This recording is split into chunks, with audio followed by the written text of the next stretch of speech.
Around 5000 BC, we, Homo sapiens, were genetically modified by space aliens. These aliens first landed where the river Euphrates enters the Persian Gulf. The reason is that in that area, a high concentration of what is called monatomic gold is found in the seawater, while nowadays the highest concentration is found on the islands of Hawaii. The aliens were members of the Anunnaki Empire and were on a quest to find this metal that is supposed to enhance and repair all bodily functions and stop the body from aging. Monatomic gold is what is called a superconductive metal. Superconductivity means that if you transport, for example, electricity through a line made of this material, you would not lose any energy as a result of heat dissipation. So if you input 100% of energy, you also output 100% of energy. Now apply this principle to your brain, which is a huge, sensitive electrical machine.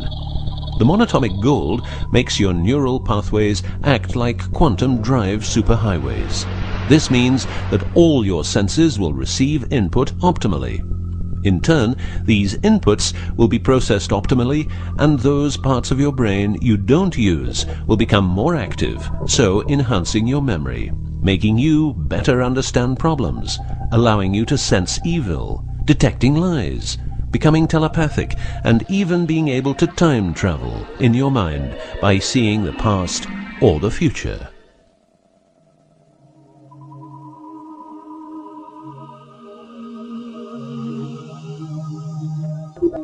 So the Anunnaki, which is the name of the empire which includes races like the Saurian, or as they are called the Reptoids, the Argarians or Nordics because of their human looks, and the Greys from Zeta Reticula, were looking for monatomic gold. This involved enormous effort because it had to be extracted from seawater, or by processing it in such a way that the gold, usually in pairs of 8 atoms per molecule, could be separated into individual particles.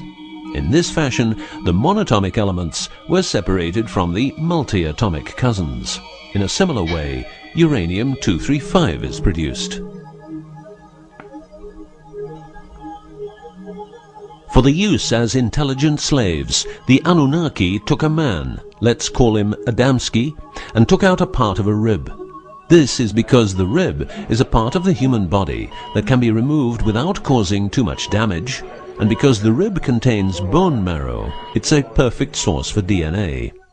The Anunnaki modified the DNA for a better manipulation of the humans and implanted it into a woman, let's call her Mulva. Mulva then had children with Adamski, and their children were, just like Mulva, genetically modified. These humans worked for the Anunnaki, but not a lot of humans knew about the Anunnaki, and then, for some reason, the Anunnaki disappeared. An interesting detail is that the symbol for human DNA resembles the word Yah, which is God, but surely this is a coincidence.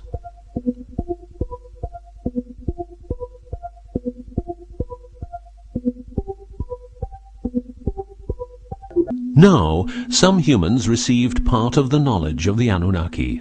The last known humans were the Jewish people who carried the Ark on their journey from Egypt to the Promised Land. Before them, the Ark was in the lands of the Sumerians, Babylonians, and Tibetans. This Ark, not the Ark of Noah, was known to have powers beyond human imagination. It could levitate and deliver the fire of stars, a dangerous firework-like display of power that occurred when the monatomic elements became unstable. To make them stable again, you needed to know certain secrets, and with those secrets you could preserve the Ark and thus its powers. The humans who were close to the secrets of the Ark had long and prosperous lives. The best known was Methuselah, who lived to the age of 950. Wherever the Ark is, the culture thrives, and over the centuries it moved from Jerusalem to Rome to London, and is now supposed to be in the United States of America. The Ark always moves west, and will always keep moving west. From the very beginning, the people who own the Ark have never given it away, and great care is given to preserve the bloodline's purity of the holders of the Ark.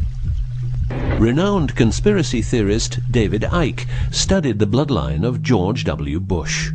This he traced back all the way to the Sumerians, a people who lived in the southeastern part of what is now known as Iraq, where the river Euphrates meets the Persian Gulf.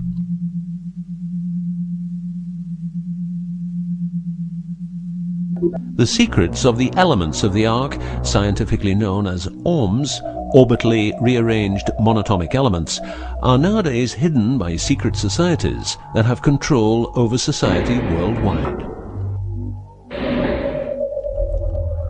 The word ORM is the same as the Hebrew word which means the tree of life. ORMs consist of 8 metals. These 8 metals are ruthenium, rhodium, palladium, and silver, known as the light platinum group, and osmium, iridium, platinum, and gold, known as the heavy platinum group.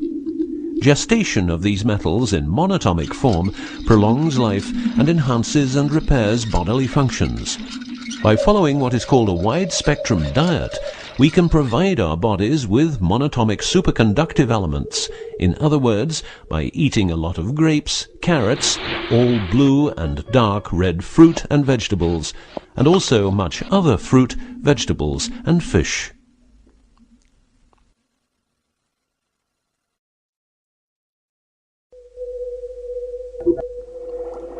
There are countless fragments of footage shot by both Russian and American astronauts, which show the vast number of lights that seem to be attracted by releases of electromagnetic energies by both the Earth and man-made objects such as satellites.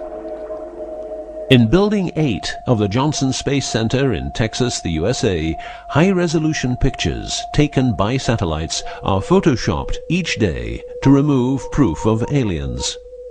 In the film The Secret NASA Transmissions, the footage, it becomes clear that astronauts have grown accustomed to these strange anomalies, and that even in 2000, an unprecedented cooperation between NASA, the Russian Space Agency, and a committee of UFO experts was formed to share knowledge on this subject. To better understand this whole story, a few revelations are in place. Everything vibrates because atoms vibrate, and that is because the subatomic particles are in harmonic resonance, a fancy word for vibration and keeping themselves in equilibrium. Gravity is vibration generated by the presence of mass, and it can be neutralized by altering the harmonic resonance of the gravitational field. In other words, if you generate vibrations, you can alter gravity, and with superconductive materials, the amount of energy needed for generating the vibrations is greatly reduced. A practical example of reducing one vibration with other vibrations is the use of anti-sound. If you instantaneously produce the exact opposite waveform that comes towards you in the form of sound, the sound will cease to exist. This is called destructive interference. One of the forms of creating anti-gravity is called auditive levitation, a method used by Tibetan monks to elevate rocks over 250 meters high and 250 meters distance. By arranging drums and trumpets extremely precisely, together with some 100 men chanting, all arranged in a precise manner, the monks, after about 5 minutes, could levitate a rock weighing a ton and place it exactly where they wanted it. Theorists around the world theorize that huge monuments like those of the Egyptians and Mayan people were built this way. Other examples of anti-gravity we find in the vast amount of UFO sightings. These UFO sightings are actually experiments run by governments in their search for anti-gravity propulsion. So, if the technique is known, why don't we all transport using anti-gravity propulsion? For each year of technological advance, the military advances 44 years. All science is merely a means to an end. The means is knowledge. The end is control. Who will be the beneficiary? What do they want? What they want is control. The establishment of a global economy which is totally predictable and can be manipulated in every sense. Ein Volk, ein Reich. Ein Führer. What I am saying is that the vast majority of people is being controlled by the established upper class.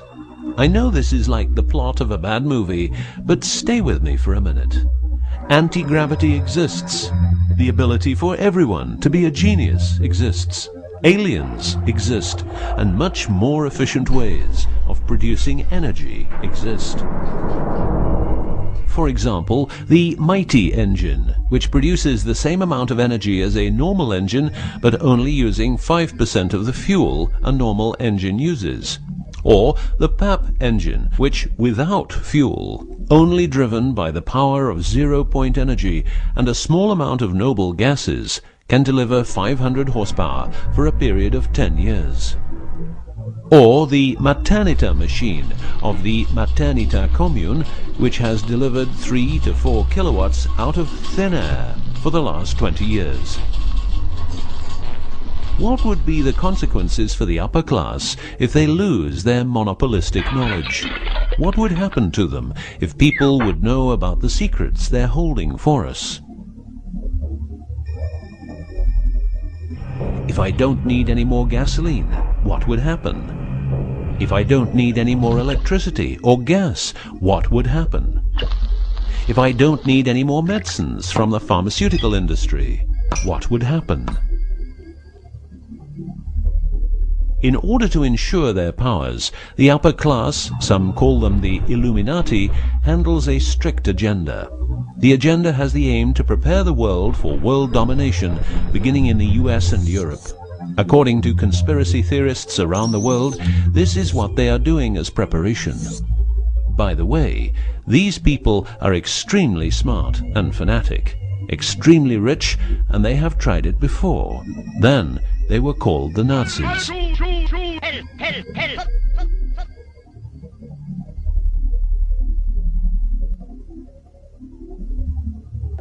Although what you are going to see and hear sounds very peculiar, remember that a lot of people, for instance, ex-personnel of the US and UK armed forces, have been brutally murdered for making their information public.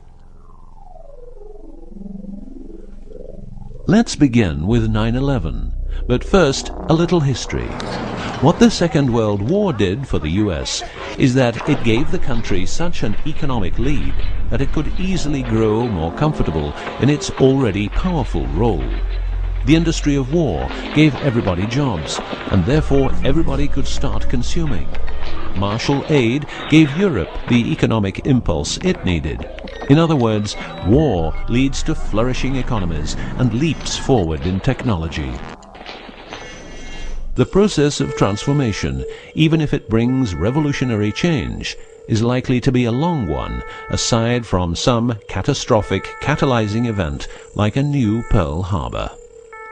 These are the words of a neocon think tank whose members count people like Dick Cheney, Wolfowitz, and Donald Rumsfeld.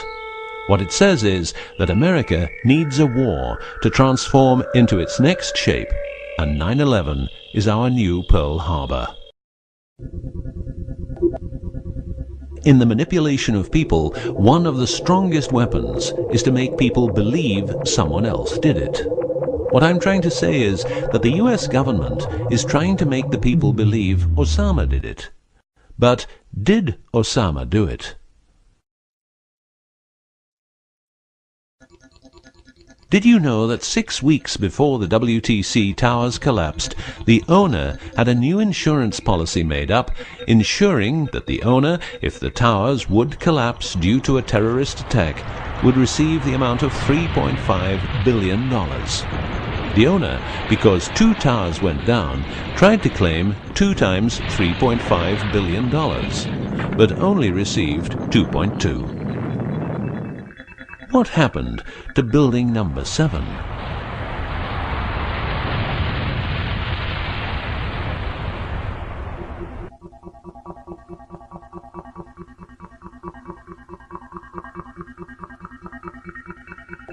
In order to control people who can be a hazard to the bad guys have control of a number of tools.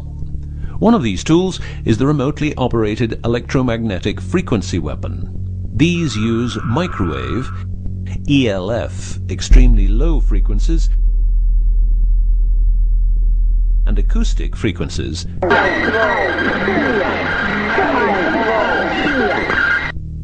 to covertly attack and harass innocent citizens. The use of frequency weapons on humans for behavioral control and murder is not new. For well over 50 years, neuro-electromagnetic frequency weapons have been perfected for their covert use in warfare. These classified, non-lethal or silent weapons, as they are known in the trade, have also been perfected by experimenting on an innocent and unsuspecting public since their early development. Directing a beam of frequencies to a human can cause a series of effects. A well-known effect is ELFs, causing nausea, headaches, wild racing heart without cause, sudden violent itching in different parts of the body. A frequency weapon can look like this, or like this. Its shape depends on how frequencies have to be directed to the target. Did you know that the US Patent and Trademark Office holds a vast amount of patents for machines which can be used in direct or subliminal mind control systems? Here are a few. Method and system for altering consciousness. Superimposing method and apparatus useful for subliminal messages, subliminal message generator. Enough about the frequency weapons. Check this link to learn more.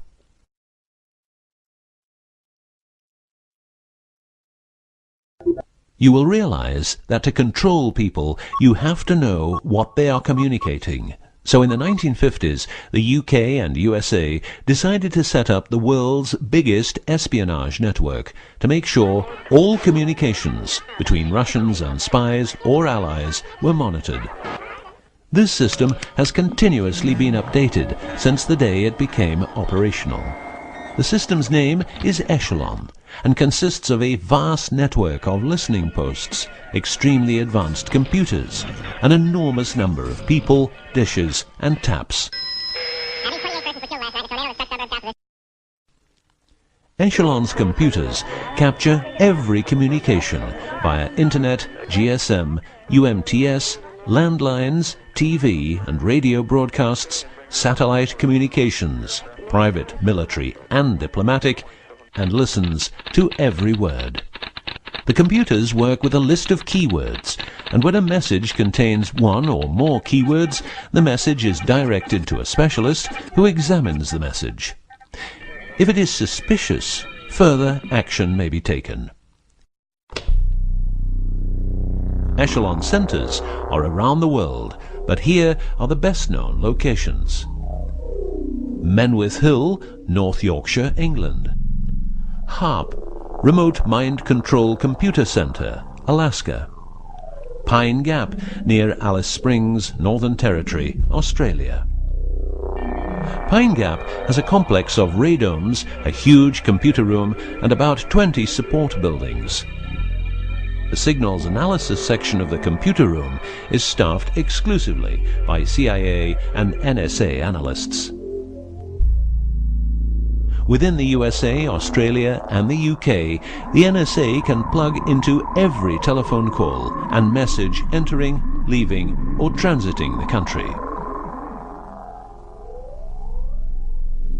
The NSA is also constructing a network of towers up to 500 feet high, each tower at a distance of 200 miles from each other and stretching from the east to the west of the US.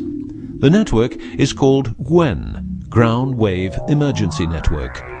This network transmits very low frequencies combined with ultra-high frequencies and is used in case the communication systems in the US are rendered useless because of a nuclear attack.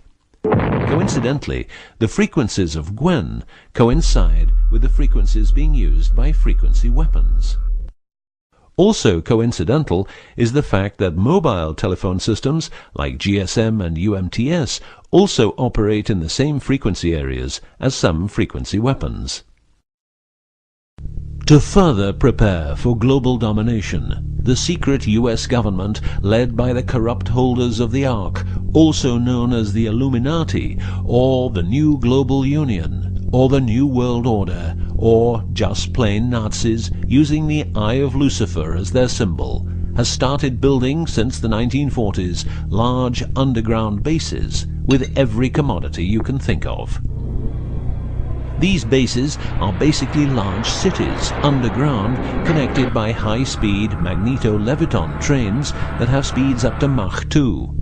According to Phil Schneider, the black budget is a secret budget that garners 25% of the gross national product of the United States. The black budget currently consumes trillions of dollars per year.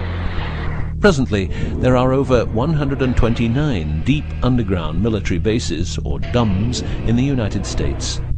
These underground bases were built using nuclear-powered laser drills that can drill 7 miles per day. Also, dedicated nuclear explosions were held to create large underground spaces. A lot of contractors work in these places, but never more than 3 to 4 weeks. Always under strict supervision, and before entering a site they are warned that if they talk about what they see, it will cost them their lives. As mentioned, men are the result of a genetic modification by space aliens. These aliens have been on Earth for a long time and lived in large underground cities all over the world.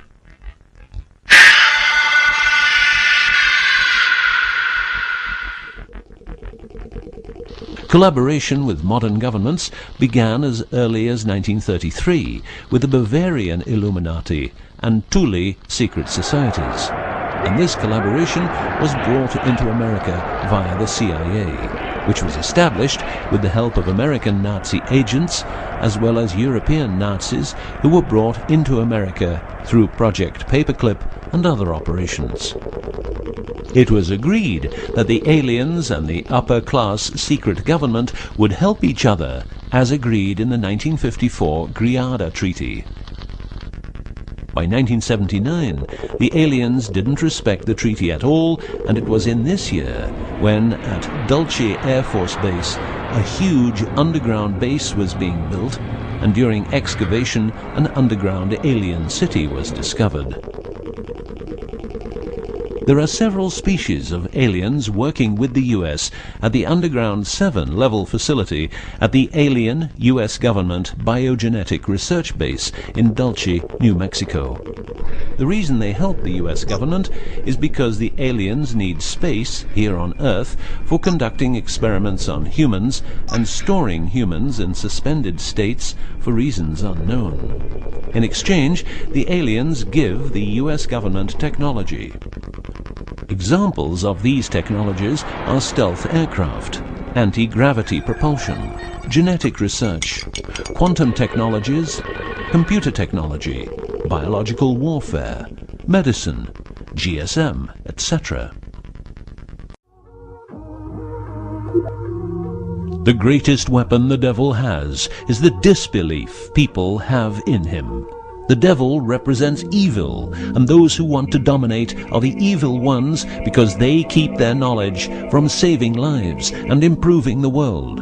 Instead, the evil ones will make the people more docile and stupid, using more tricks in order to achieve their goal, which is world and universal domination. The story of the aliens seems so unreal that, like the devil, it is subject to ignorance and ridicule, and that is its greatest weapon. In the past and present, the evil ones have tried a number of methods and products to manipulate people. AIDS, invented by a laboratory in Chicago, Illinois in 1972. It was a biological weapon to be used against the people of the United States. Second, the US government has a Tesla device to generate earthquakes. NASA only landed on the moon once. Almost 90% of drugs trafficking is organized by the biggest secret services in the world, like CIA, NSA, MI5, MI6, and so on. Since the US is in Afghanistan, poppy production has reached an all-time high, and never has there been so much heroin on the market. People who don't need drugs needn't worry. Their needs are covered by the pharmaceutical industry. The global warming story is a hoax.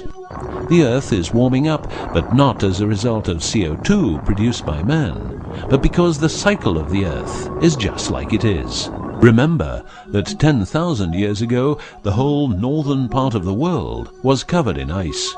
It's what we call an ice age. The Ark, in its recent form, started its journey in the deserts of Egypt and was carried to the Holy Land by the Jewish people. In Jerusalem, the Ark started its journey around the world heading west. Everywhere the Ark has been, one or more obelisks are erected as a symbol of establishment. In the future, the Ark will travel to China, Russia, Iran, until it reaches Jerusalem again, which means the whole world will be under the influence of Lucifer's eye. That will be the moment the Anunnaki Empire will settle and rule Earth uncovertly. On many important sites in the world, buildings carrying symbols of Lucifer's return are common. The best-known example is the Pentagon, which suggests a pentagram referring to the Jewish symbolism and the symbolism of the Ark. Another example is the Israeli High Court. It's a building with dozens of satanic and secret symbols. Like the Eye of Lucifer, an inverted cross you can walk on, its numerical anomalies. It was built in exactly 750 days. Used exactly 250,000 stones, all hand-laid, and was funded by the Rothschilds, the founders of the central banks and the World Bank. These buildings celebrate the coming of and will serve as headquarters for the evil ones. From here, every communication will be monitored. The underground cities will then be used as detention camps, where the bodies of resistance people will be converted into soulless zombies.